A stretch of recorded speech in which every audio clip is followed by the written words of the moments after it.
চাঁদপুরের কচুয়ায় কৃষকদের মাঝে বিনামূল্যে আমন ধানের উপসি জাতের বীজ ও অন্যান্য উপকরণ বিতরণ করা হয়েছে। রোববার দুপুরে উপজেলা প্রশাসন ও কৃষি অধিদপ্তরের আয়োজনে কৃষকদের মাঝে আমন ধানের উপসি জাতের বীজ ও অন্যান্য উপকরণ বিতরণ করা হয়। বিস্তারিত কচুয়া প্রতিনিধি মোহাম্মদ মাসুদ রানার রিপোর্টে।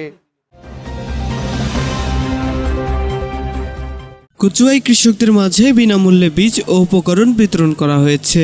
বিতরণ অনুষ্ঠানে প্রধান অতিথি হিসেবে বক্তব্য রাখেন চাঁদপুর জেলা কৃষি সম্প্রসারণ অধিদপ্তরের অতিরিক্ত উপপরিচালক মোহাম্মদ মাসুদ হোসাইন, উপজেলা নির্বাহী অফিসার মোহাম্মদ এহসান মুরাদের সভাপতিত্বে ও উপসহকারী কৃষি কর্মকর্তা ওসমান গনির পরিচালনায় স্বাগত বক্তব্য রাখেন উপজেলা কৃষি অফিসার মোহাম্মদ মেজবাউদ্দিন।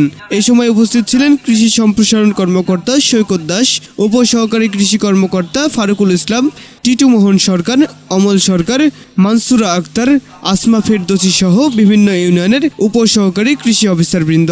উপজেলা কৃষি অফিসার কৃষিবিদ মোহাম্মদ মেজবাউদ্দিন জানান, 2024-25 অর্থ বছরের সাম্প্রতিক বন্যা ও পাহাড়ি ঢলে দেশের পূর্বাঞ্চল ও উপকূলীয় অঞ্চলের ক্ষতিগ্রস্ত কৃষকদের মাঝে খরিফ 2 মৌসুমে পুনর্বাসন কর্মসূচির আওতায় উপজেলার একটি পৌরসভা ও 12টি ইউনিয়নে 2000 জন কৃষকের মাঝে বিনামূল্যে আমন ধানের উপসি জাতের বীজ বিতরণ করা হয় ও প্রাপ্তির সাপেক্ষে পর্যায়ক্রমে কৃষকদের মাঝে অন্যান্য উপকরণ বিতরণ করা হবে। এ সময় বিভিন্ন ইউনিয়নের উপকারভোগী কৃষক কৃষানী বৃন্দ উপস্থিত ছিলেন। কচুয়া থেকে মাসুদ রানা, বাংলা 71 টেলিভিশন। বাংলা 71 টেলিভিশন, সত্য প্রকাশে আপোষহীন।